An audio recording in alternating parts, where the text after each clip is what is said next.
barangay po namin, nag-one for all for one po kami. Ang nabunod po ay may-ari pa ng 3 palapag na building. So kung sino man po ang mabunod at matawagan niyo yung araw dito po sa inyong barangay, good luck po sa inyo. Una niyo pong gagawin ay buksan po ang ilaw ng tahanan. Immediate family na po dapat ang nasa loob kung may anak, asawa at magulang. Pero kung may kalitan pong ating tahanan, mawalang galang na po, pahiram lang po ng espasyo. Dahil marami po kami susugod. Bukod po sa Jowa Pau, andyan pa po yung mga cameraman po, directors, at mga writers po. Pahiram lang po ng espasyo. Good luck po sa inyo lahat. Ngayon, nagbabalak tumakbo. May rehistro man po o wala? Babae man o lalaki? Ha? Ganito po yan. Manood tumutok sa Itbulaga para malaman niyo kung sino ang tatakbo. Maghanda lang po kayo ng 15 empty plastic bottles. Malaki man o maliit po, pakitanggal po ang label. Malaki maliit, patanggal po ang label. Ilagay sa lalagyan na wala pong tatak ng anumang tindahan. Maganda ko yan, yung white stripes na yan, puti, clear na plastic.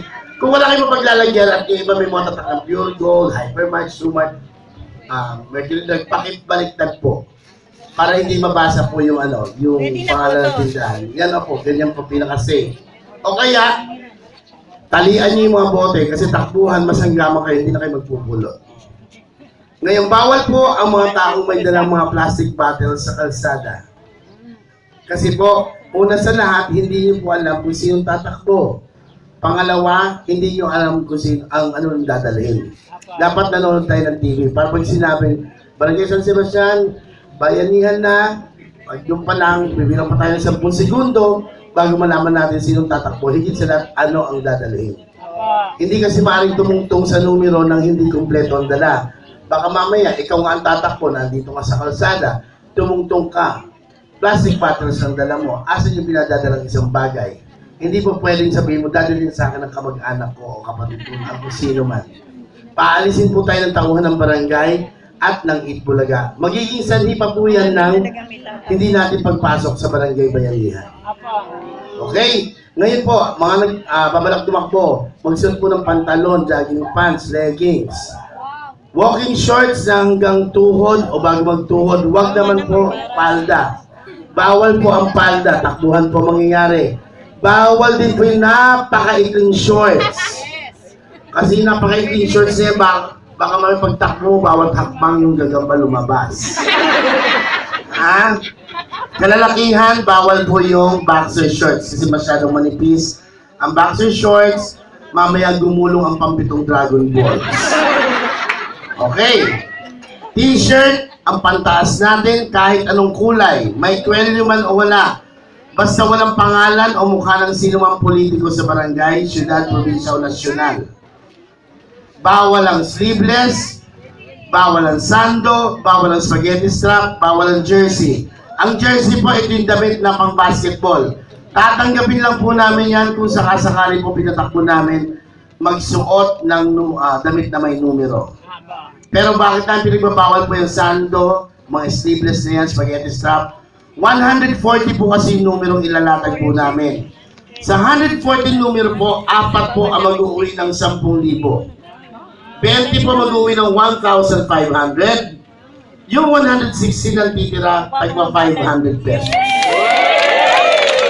Baka mamaya, ikaw nakasando, nakasleeveless yung spaghetti strap. Yung numerong tinutungtungan mo, nabunot ng 10,000 pesos. Siyempre, tuwan-tuwa ka, magkakawag ka, magtatalon ka, dalawang kamay mo nakataas.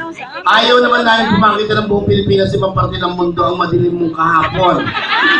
Hindi naman lahat po ng kilikili ay may payapa ang panahon. Yung iba po ay namumuho ang mata ng bagyo. Minsan may kasampang bonus na kaputok. So mag-t-shirt po tayo. Okay? Ngayon po, bawal tumakbo ang sumusunod. Una sa lahat, masera lang yung kalagayan buntis. May kapansanang pisikal o mental. Sino mang nakainom, laseng o amoy chiko. May kargang bata. Bawal po yan. Senior citizens. Hindi naman po namin kayo pinagbabawalan tumakbo. Kung kaya. Kung kaya, sige. Baka mamaya, humarurot ka ng takbo, nakatungtong ka sa numero, tuwan-tuwa ka, paikot-ikot sa numero, nakita mo, andito ka sa numero, katawan mo andon. So, naghiwalay na yung dalawa. Ingatan ang sarili. Okay? Ngayon po, pinaka-importante sa araw na to, ano man po ang matatanggap niyo mula po sa amin, walang ibang papasalamatan, kundi Eat Bulaga lamang po. Maraming salamat, Eat Bulaga. Bossing, happy birthday mo, Mama Chub-Chub. Bakit ganun po? Pag sinabi yung Eat Bulaga, mula po sa pinakamataas po, sa pamunan Eat Bulaga, hanggang dyan kina Tito Sen, Bossing, lahat-lahat na po yung Dabar Cards, hanggang sa nagtatrabaho, pinakamaliit na tao po sa amin, ay pinapasalamatan natin. Kasi iba sinasabi doon, naku, Bossing, salamat. Kawawa naman si Tito Sen at Tito Joey, yung iba pa, diba? So, Eat Bulaga po. Ganun din sa masusunod na bahay, baka sabihin nyo, naku, GMA, salamat na kami. Hindi po GMA, Eat Bulaga po. Okay?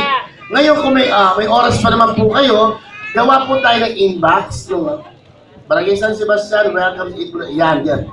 Bakis naman Jose, ganyan. Bossing, Paolo, Wally, sino-sino mga Dapper Cats. Gawa po kayo.